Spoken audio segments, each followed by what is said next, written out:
अब पेपर का लेवल अलग हो गया है, 520 530 में लोग सेलेक्ट हो रहे हैं। तो तुम खुद सोचो, 630 में जिन बच्चों का सिलेक्शन नहीं हुआ वो 520 में सेलेक्ट हो रहे हैं। 100 मार्क्स का डिफरेंस। सोचो पेपर किस लेवल का तैयार किया जा रहा है।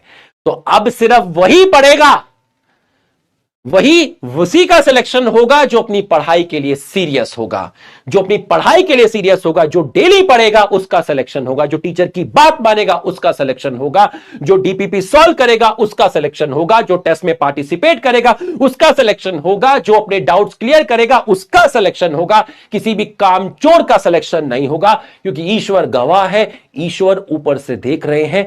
वो अपना आशीर्वाद, अपनी ब्लेसिंग उन्हीं को देंगे जो पूरी की पूरी जान लगा के मेहनत कर रहा है। भाई तू यकीन नहीं करेगा, फेलिसिएशन में ऐसे ऐसे पेरेंट को देखा, ऐसी ऐसी माताजी आई, भाई आधे टीचर रो पड़े। मैं भी रो पड़ा था, हमने चश्मा लगाया हुआ था, ठीक है। जब हमने देखा ना यार, बात समझ रहे हो, हम भी वहां से बहुत कुछ लेकर आए। हमें भी अपने बच्चों की परवरिश करनी है, हम भी उनको दिखाएंगे कि देख भाई, तेरा बाप तो तेरे को सब कुछ दे रहा है, लेकिन उन लोगों को देख, उन लोगों को देख जिनके यहां पर कोई सुविधा नहीं है, लेकिन उनके बच्चे देख कहां से कहां पहुंच रहे हैं।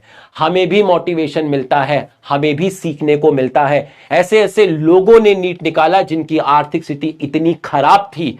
तो तू सोच जरा मेरे भाई, तेरी स्थिति तो सब कुछ ठीक है भाई, सिर्फ क्या दिक्कत है, क्या दिक्कत है?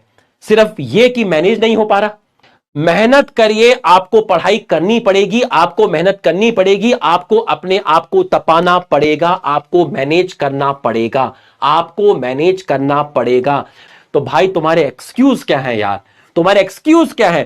फेलिसिएशन में देख, टेलीग्राम चैनल पे देख, डेली मैं तेरे को वहां पर अपनी इंस्टाग्राम की रील डालता हूं, जो इतने बच्चे सेलेक्ट हो रहे हैं। मैं भी तो चाहता हूं कि नेक्स्ट ईयर तुम में से मैं किसी को सेलेक्ट करूं और फिर रील बनाऊं और फिर नेक्स्ट ईयर वाले स्टूडेंट के टेलीग्राम चैनल पे डालूं। तुम उनकी सक्सेस स्टोरी तो देखो ना मेरे भाई, कितने बच्चे सेलेक्ट हो रहे हैं। हर परिवार के बच्चे सेलेक्ट हो रहे हैं। जिनकी आर्थिक स्थिति अच्छी थी वो भी सेलेक्ट हो रहे हैं, जिनकी आर्थिक स्थिति अच्छी नहीं थी वो भी सेलेक्ट हो रहे हैं।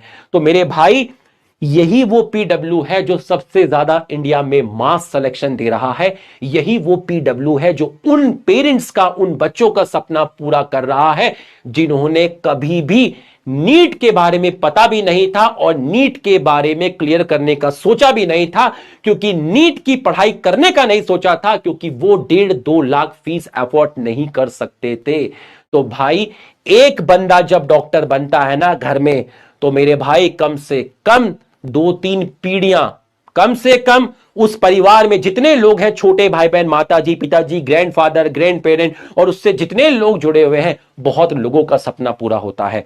तेरे को पढ़ना पड़ेगा, तेरे को पढ़ना पड़ेगा, तेरे को मेहनत करनी पड़ेगी। अगर तू खाना खा के 10-11 बजे सो जाएगा तो भाई ये तो बहुत इजी हो गया ना।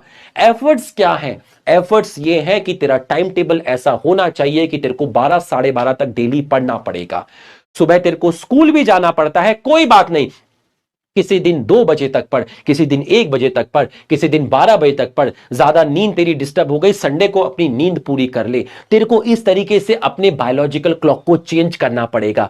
ये बच्चे कभी 4 घंटा सोते थे, कभी 5 घंटा सोते थे, कभी 6 घंटा सोते थे, कभी 9 घंटे भी सोए हैं, कभी 10 घंटे भी सोए हैं। बट अगर 10 घंटे सोए हैं ना, तो ये उस वीक में 3 या 4 दिन सिर्फ 4 घंटे ही सोए हैं।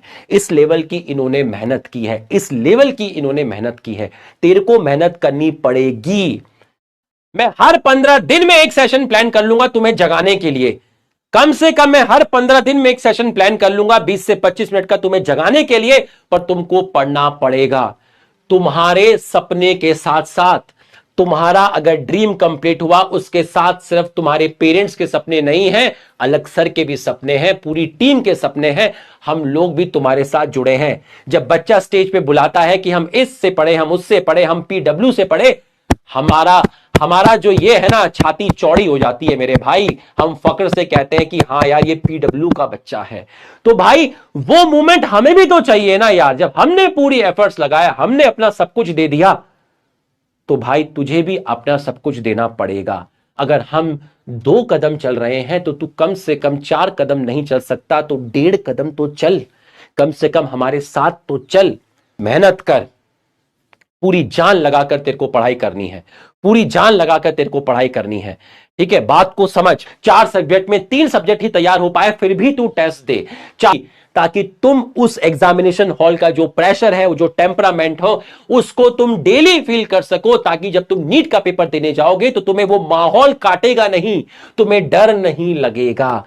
इस बार पेपर में क्या हुआ, इस बार जब 520 पे सिलेक्शन हो रहा है, आधे बच्चों को यह समझ ही नहीं आया कि 520 530 पे कॉलेज मिल जाएगा, क्योंकि पिछली बार से जब भी कट ऑफ जाती थी 630 640 आ रही थी, लेकिन पेपर इस लेवल का आया था कि आधे लोग पेपर देखकर डर गए। वो उस पेपर में 530 ला सकते थे, लेकिन वो 530 भी नहीं ला पाए।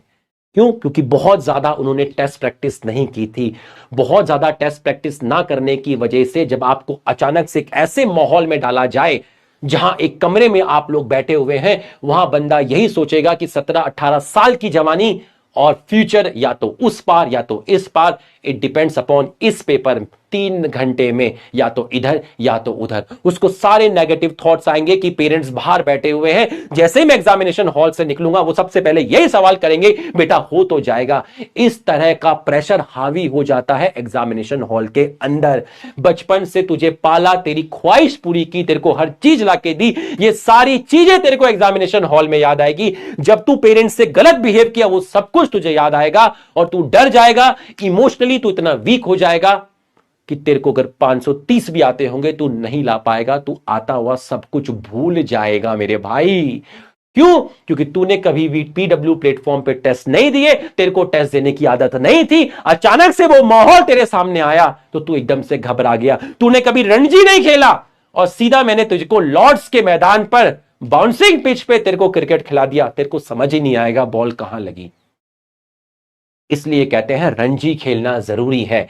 जब भी किसी प्लेयर की फॉर्म जाती है तो वो रणजी खेलने आता है, भाई रणजी खेलने आता है। रणजी खेलना जरूरी है, रणजी खेलना जरूरी है, घरेलू पिच पे खेलना जरूरी है। तो जितने ज्यादा यहां पर टेस्ट देगा, जितने ज्यादा रणजी क्रिकेट खेलेगा, फिर जब तेरा वो फाइनल डे आएगा, जब तुझे लॉर्ड्स में खेलना पड़ेगा, तो तू खेल लेगा, तू खेल लेगा। बात समझ में आई? तो मेरी बात को पॉजिटिवली समझ, नेगेटिवली मत समझ। पढ़ाई कर, डेली पढ़, अपना टाइम टेबल इस तरीके से बना, खुद बना अपना टाइम टेबल इस तरीके से बना कि मैं किस तरीके से मंडे को मैं 1 बजे तक पढ़ूंगा, ट्यूसडे को मैं 12 बजे तक पढ़ूंगा, ठीक है, वेडनेसडे को मैं 11 बजे तक पढ़ूंगा, ठीक है, मंडे को हार्डवर्क किया, ट्यूसडे को थोड़ा कम किया, वेडनेसडे को थोड़ा और कम किया, थर्सडे को फिर 1 बजे तक पढ़ूंगा, फ्राइडे को मैं 12 बजे तक पढ़ूंगा, सैटरडे को 11 बजे तक पढ़ूंगा। संडे मेरा स्कूल नहीं है, संडे को मैं रिकॉर्ड बना के दिखाऊंगा कि एक दिन में मैं 14 घंटे 15 घंटे पढ़ूंगा। अरे बैलेंस करना पड़ेगा, हर दिन पढ़ना पड़ेगा, हर दिन पढ़ना पड़ेगा।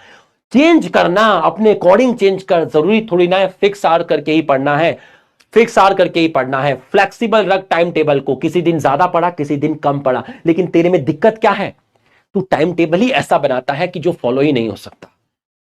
डेली 2 बजे तक पढ़ूंगा, जिस दिन नहीं पढ़ पाया 2 बजे तक, उस दिन स्ट्रेस में रहेगा। आज तो मैं पढ़ूंगा ही पढ़ूंगा, आज तो मैं ऐसी की तैसी कर दूंगा, और उस दिन भी अगर तू नहीं पढ़ पाया, तू टाइम टेबल को फाड़ देगा और फिर एक नया टाइम टेबल बनाएगा, और वो नया टाइम टेबल हमेशा नेक्स्ट डे से फॉलो होता है। उस दिन मतलब तू रात तक जागेगा, सेलिब्रेट करेगा, तुझे रात तक नींद भी नहीं आएगी और तू पढ़ेगा भी नहीं, तुझे रात तक नींद भी नहीं आएगी और तू पढ़ेगा भी नहीं। इसलिए कह रहा हूं, जिस टाइम आंख खुले उस टाइम पढ़ाई स्टार्ट कर दो। घड़ी में यह मत देखो कि 6:50 हो रहा है, जब 7 बजेंगे तब पढ़ूंगा। घड़ी में यह मत देखो कि 7:20 हो रहा है, 7:30 पे पढ़ूंगा। घड़ी में यह मत देख कि 9:45 हो रहा है, 10 बजे पढ़ने बैठूंगा। यह मत देख कि 11 बज गए हैं, आज का दिन तो खराब हो गया, अब मैं कल से बैठूंगा। अरे 11 बज गए हैं, कम से कम 2 घंटे तो अब पढ़ ले, 2 घंटे तो अब पढ़ ले, ये 2 घंटे ही पढ़। जब समय मिलेगा बस तब पढ़ना स्टार्ट कर, जब समय मिलेगा तब पढ़ना स्टार्ट कर।